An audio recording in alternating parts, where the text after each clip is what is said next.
Tagad es ietu tajā veikalā pēc tā fotoaparāta un te tirgo tos pulksteņus, vai ne?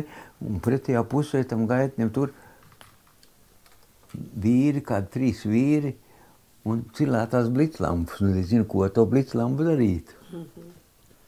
Nu, un tagad viņi visi 3 tur rokā, un es tagad to pulksteni nopircu, es tā stāvu un gaidu tā maliņā, neietu pie viņiem klāt.